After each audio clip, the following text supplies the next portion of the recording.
जय हिंद दोस्तों। आज हम कवर करेंगे BA third year 5th semester political science यानी राजनीति शास्त्र।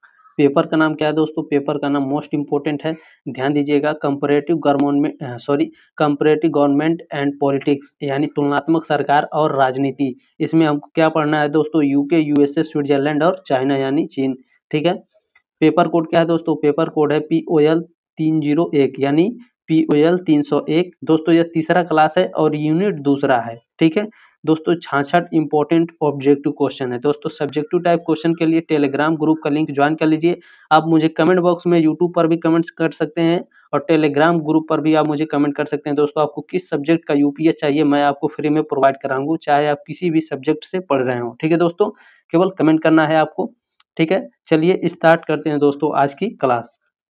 इसमें पहला प्रश्न कह रहा है दोस्तों, अनिच्छुक प्रजातंत्रवादी किसे कहा गया है? अनिच्छुक प्रजातंत्रवादी JS मिल को कहा गया है। ऑप्शन नंबर सी है। आगे बढ़ते हैं। प्रश्न नंबर 2 क्या कह रहा है दोस्तों? प्रश्न नंबर 2 है, दल विहीन लोकतंत्र की अवधारणा किसने प्रस्तुत की? दल विहीन लोकतंत्र की अवधारणा JP नारायण ने प्रस्तुत की। ऑप्शन नंबर बी है। आगे बढ़ते हैं। प्रश्न नंबर 3 है दोस्तों, ये आपकी जिम्मेदारी है, अपने दोस्तों के साथ व्हाट्सएप पर इसे जरूर शेयर करिएगा। ठीक है, इस तरह से शेयर बटन होगा, उस पर क्लिक करके आप अपने दोस्तों को ये क्लास जरूर शेयर करिएगा। तीसरा प्रश्न है दोस्तों, किसने प्रजातंत्र को जनता द्वारा जनता के लिए शासन के रूप में परिभाषित किया? मोस्ट इंपोर्टेंट प्रश्न है ये। तो दोस्तों इसमें अब्राहम लिंकन ने प्रजातंत्र को जनता द्वारा जनता के लिए शासन के रूप में परिभाषित किया है। ठीक है, आगे बढ़ते हैं। प्रश्न नंबर 4 है दोस्तों, प्रजातंत्र शासन है, प्रजातंत्र किसका शासन है? तो दोस्तों प्रजातंत्र जनता का शासन है। आगे बढ़ते हैं। प्रश्न नंबर 5 है, प्रजातंत्र का बहुलवादी सिद्धांत संबंधित है तो सारटोरी से। ऑप्शन नंबर बी है। प्रजातंत्र बहुलवादी सिद्धांत इनमें से किससे संबंधित है? तो सारटोरी से संबंधित है। दोस्तों 2 बार क्वेश्चन को इसलिए हम पढ़ते हैं ताकि आपको अच्छे से याद हो जाए। दोस्तों अगर आपको सब्जेक्टिव टाइप क्वेश्चन चाहिए तो आप टेलीग्राम ग्रुप का लिंक ज्वाइन कर लीजिएगा, डिस्क्रिप्शन में दिया गया है। आप मुझे वहां पर मैसेज कर सकते हैं या कमेंट बॉक्स में कमेंट कर सकते हैं। आपको किस सब्जेक्ट का यूपीएस चाहिए मैं आपको फ्री में प्रोवाइड कराऊंगा, बस आपको सब्जेक्ट का नाम कमेंट करना है। ठीक है, मैं आपको फ्री में प्रोवाइड कराऊंगा, आप उसमें से सब्जेक्टिव टाइप क्वेश्चन पढ़ सकते हैं। ठीक है दोस्तों, ऑब्जेक्टिव टाइप क्वेश्चन मैं आपको करा दूंगा, आपका एक भी नहीं छूटेगा। ठीक है, आप लोग अच्छे से पास कर सकते हैं। प्रश्न नंबर 6 दोस्तों, प्रजातंत्र में अंतिम सत्ता समाहित रहती है। जो प्रजातंत्र होता है उसमें अंतिम सत्ता किसके अंडर में होता है यानी किसके हाथ में होता है? तो जनता में होता है। ठीक है, प्रजातंत्र में अंतिम सत्ता जनता के हाथ में समाहित होती है। प्रश्न नंबर 7 है, प्रत्यक्ष प्रजातंत्र सामान्यतः संबंधित है भारत से, नेपाल से, अमेरिका से या स्विट्जरलैंड से? तो याद रखिएगा प्रत्यक्ष प्रजातंत्र स्विट्जरलैंड से संबंधित है। आगे बढ़ते हैं। प्रश्न नंबर 8 है, आधुनिक प्रजातंत्र जाना जाता है, आधुनिक प्रजातंत्र इनमें से किस नाम से जाना जाता है? तो याद रखिएगा आधुनिक प्रजातंत्र प्रतिनिधि प्रजातंत्र के नाम से जाना जाता है। इंपॉर्टेंट प्रश्न है, ये भी याद रखिएगा। प्रश्न नंबर 9 है दोस्तों, किसकी मान्यता है कि प्रजातंत्र में बहुमत की निरंकुशता होती है? किसकी मानता है कि प्रजातंत्र में बहुमत की निरंकुशता होती है? ग्रीन की, जेएस मिल की, थॉमस पेन की या उपरोक्त में से कोई नहीं? इसमें थॉमस पेन की। ठीक है, थॉमस पेन मानते हैं कि प्रजातंत्र में बहुमत की निरंकुशता होती है, याद रखिएगा। प्रश्न नंबर 10 देखते हैं दोस्तों क्या कह रहा है। डेमोक्रेटिक थियरी नामक पुस्तक के लेखक हैं। इंपॉर्टेंट प्रश्न है ये, पुस्तक से दोस्तों 2 से 3 प्रश्न जरूर आते हैं, याद रखिएगा। डेमोक्रेटिक थियरी नामक पुस्तक के लेखक कौन है? तो इसके लेखक है दोस्तों सारटोरी। ऑप्शन नंबर बी है। प्रश्न नंबर 11 देखेंगे दोस्तों, निम्नलिखित में से किसने प्रत्यक्ष लोकतंत्र की अवधारणा दी है? प्रत्यक्ष लोकतंत्र की अवधारणा दोस्तों JP नारायण ने दी है। ऑप्शन नंबर बी है। प्रत्यक्ष लोकतंत्र की अवधारणा किसने दी है? JP नारायण। आगे बढ़ते हैं। प्रश्न नंबर 2 है, निम्नलिखित में से किसने लोकतंत्र को जीवन शैली के रूप में संबोधित किया है? तो इनमें से कौन है दोस्तों जिन्होंने लोकतंत्र को जीवन शैली के रूप में संबोधित किया है? मोस्ट इंपोर्टेंट प्रश्न है, तो दोस्तों याद रखिएगा TB स्मिथ ऐसे व्यक्ति थे जिन्होंने लोकतंत्र को जीवन शैली के रूप में संबोधित किया है। आगे बढ़ते हैं। प्रश्न नंबर 13 क्या कह रहा है दोस्तों, निम्नलिखित में से कौन प्रत्यक्ष प्रजातंत्र का उपकरण नहीं है? इन चारों में से कौन प्रत्यक्ष प्रजातंत्र का उपकरण नहीं है? तो दोस्तों सार्वभौमिक यानी सार्वभौम वयस्क मताधिकार प्रत्यक्ष प्रजातंत्र का उपकरण नहीं है। बाकी उपक्रम अथवा आरंभक ये भी है। जनमत संग्रह और लोक निर्णय ये प्रजातंत्र के प्रत्यक्ष उपकरण है। केवल सार्वभौमिक वयस्क मताधिकार ये प्रजातंत्र के उपकरण नहीं है। प्रश्न नंबर 14 दोस्तों, ये देखिएगा ध्यान से, इम्पोर्टेंट प्रश्न है दोस्तों। मॉडर्न डेमोक्रेसीज पुस्तक के लेखक कौन है? तो इसके लेखक है दोस्तों लॉर्ड वाट्स। ठीक है, मॉडर्न डेमोक्रेसीज पुस्तक के लेखक लॉर्ड वाट्स हैं। आगे बढ़ते हैं। प्रश्न नंबर 15 क्या कह रहा है दोस्तों? प्रजातंत्र एक शासन है जिसमें प्रत्येक व्यक्ति का एक भाग होता है, यह किसने कहा है? ठीक है, प्रजातंत्र एक शासन है जिसमें प्रत्येक व्यक्ति का एक भाग होता है। इन चारों में से किसने कहा था दोस्तों? तो इन चारों में से सीले ने कहा था। ऑप्शन नंबर ए है।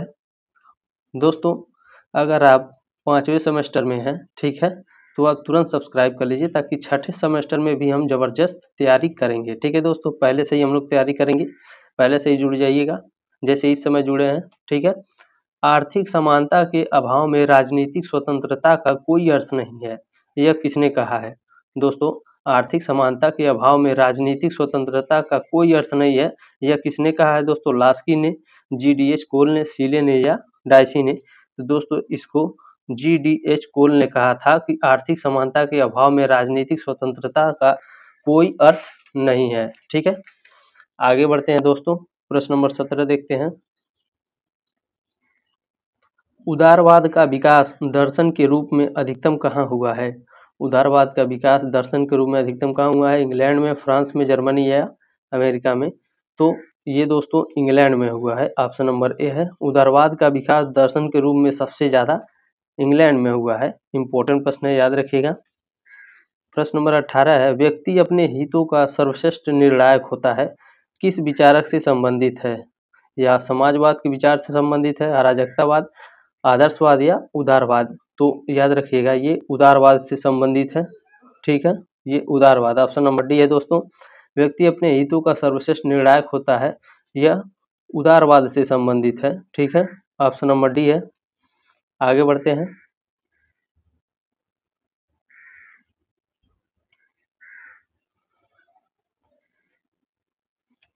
प्रश्न नंबर 20 है दोस्तों, कारपोरेट राज्य के सिद्धांत की व्याख्या करता है। तो कारपोरेट राज्य के सिद्धांत की व्याख्या दोस्तों कौन करता है? तो उदारवाद करता है। ठीक है, ऑप्शन नंबर सी है इसमें। कारपोरेट राज्य के सिद्धांत की व्याख्या कौन करता है? उदारवाद। इंपॉर्टेंट प्रश्न सभी है दोस्तों, ध्यान से देखिएगा। ठीक है, निम्नलिखित में से कौन सा राजनीतिक दृष्टिकोण उदारवाद से संबंधित है? तो यह दोस्तों वर्ग विहीन समाज। ठीक है, वर्ग विहीन समाज राजनीतिक दृष्टिकोण उदारवाद से संबंधित है। आगे बढ़ते हैं दोस्तों। सबसे मोस्ट इम्पोर्टेंट प्रश्न है, इसे ध्यान दीजिएगा। उदारवाद का मूल तत्व क्या है?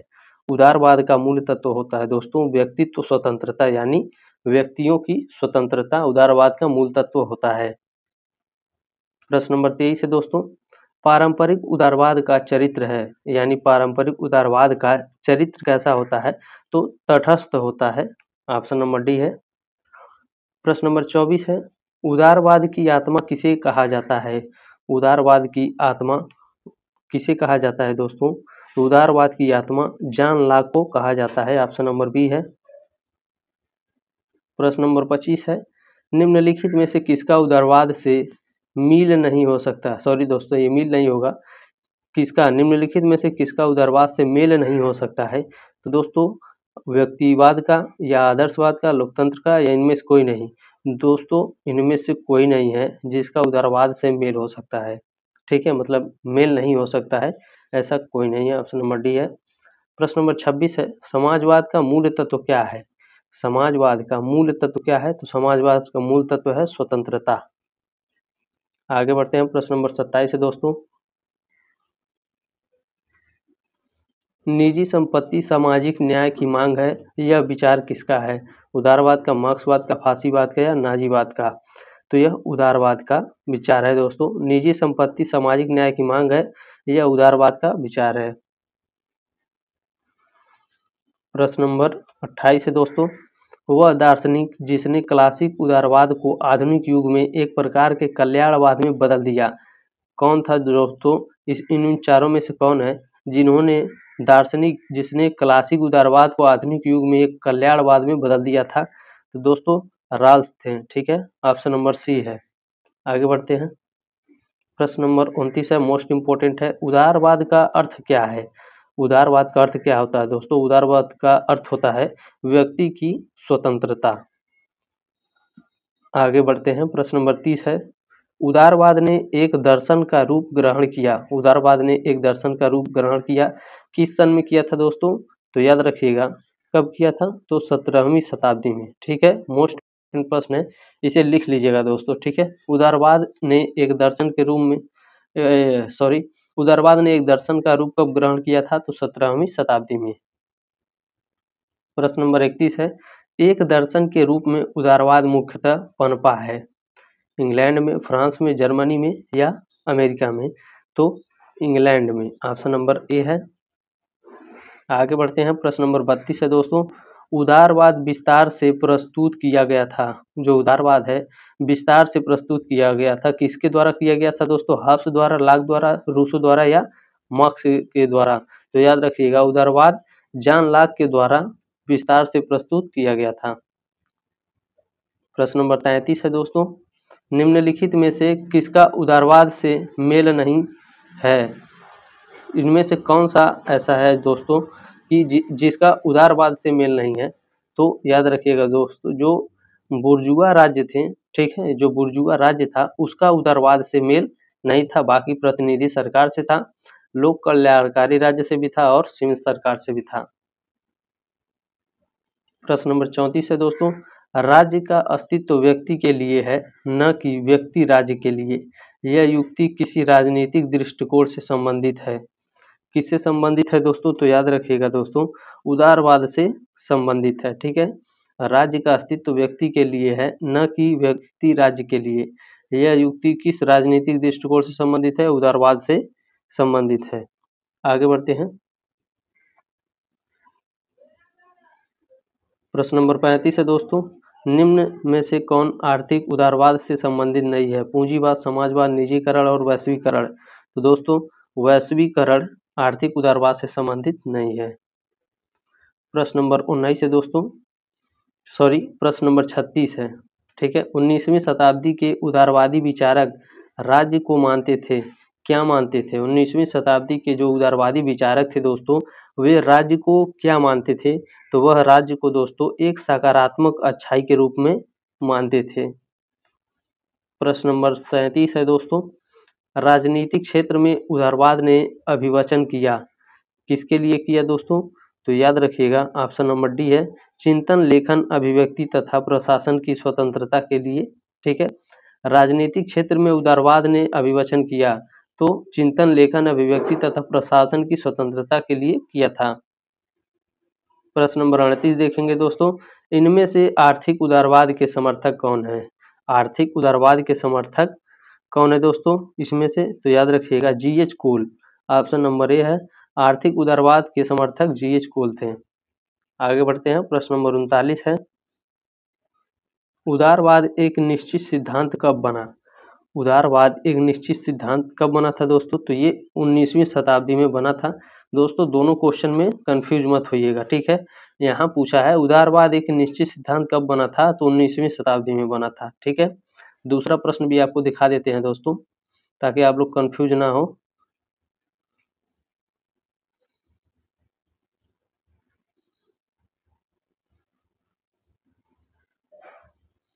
सॉरी दोस्तों लेट के लिए। देखिए यहाँ क्या पूछा है, उदारवाद ने एक दर्शन का रूप ग्रहण किया है। तो जब उदारवाद ने एक दर्शन का रूप 17वीं शताब्दी में ग्रहण किया था। और यहाँ क्या पूछा है दोस्तों, यहाँ पूछा है आपका उदारवाद एक निश्चित सिद्धांत कब बना? तो उदारवाद जो निश्चित सिद्धांत है वो 19वीं शताब्दी में बना था। ठीक है, कंफ्यूज मत होइएगा, इसलिए मैंने दोनों क्वेश्चन आपको दिखा दिए।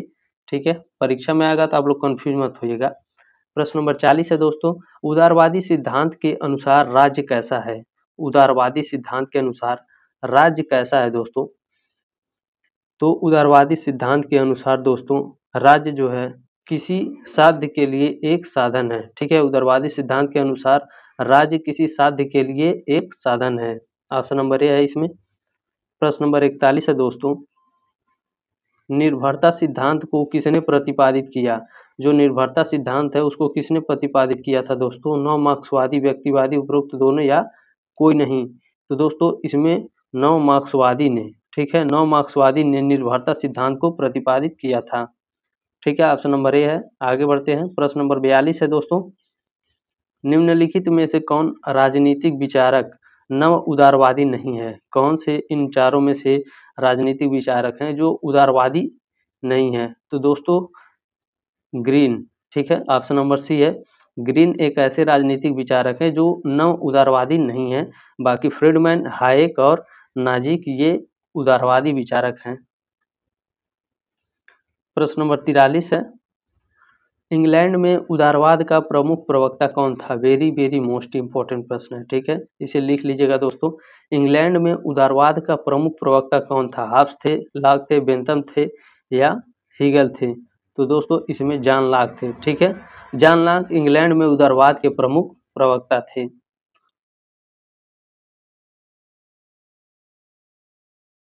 प्रश्न नंबर 44 कह रहा है दोस्तों, यह किसने कहा है कि उदारवाद कुछ सिद्धांतों का समूह मात्र ही नहीं अपितु दिमाग में रहने वाली एक अदत अर्थात चित्र प्रकृति है? तो यह ई आशीर्वादम ने कहा था दोस्तों। क्या कहा था कि उदारवाद कुछ सिद्धांतों का समूह मात्र नहीं है अपितु दिमाग में रहने वाली एक अदत अर्थात चित्र प्रकृति है। ठीक है, आगे बढ़ते हैं दोस्तों।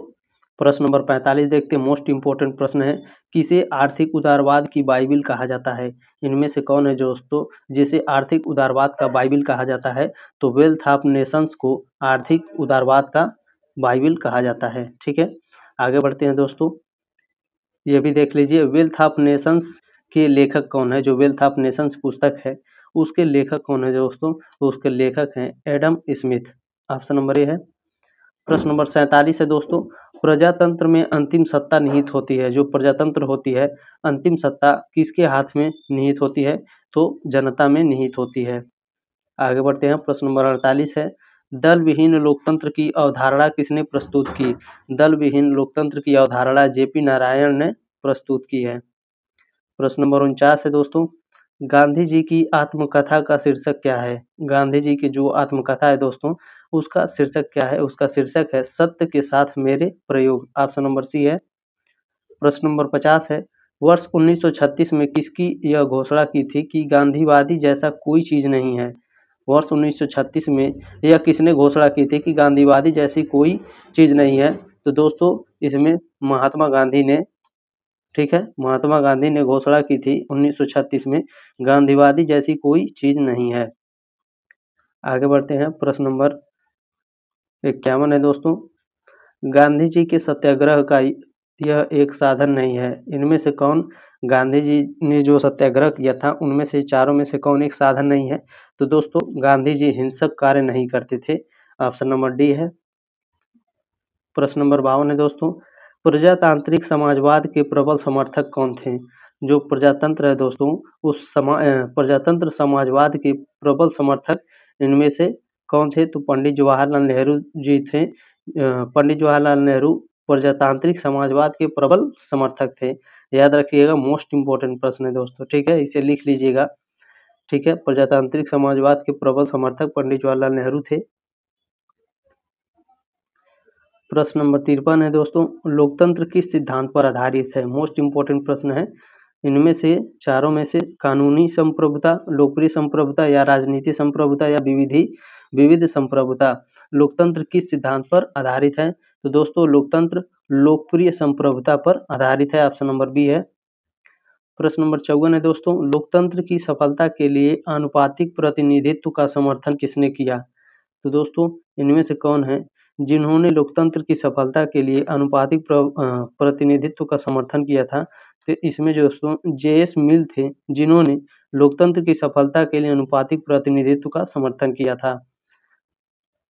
प्रश्न नंबर 55 है दोस्तों, निम्नलिखित में से किसका प्रजातंत्र से मेल नहीं हो सकता है?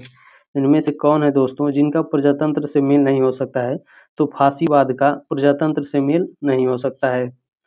प्रश्न नंबर 56 है, प्रत्यक्ष प्रजातंत्र का मुख्य अधिवक्ता कौन है? इन चारों में से प्रत्यक्ष प्रजातंत्र का मुख्य अधिवक्ता कौन है? मोस्ट इम्पोर्टेंट प्रश्न है। तो ये रूसो थे दोस्तों, जो प्रत्यक्ष प्रजातंत्र के मुख्य अधिवक्ता थे।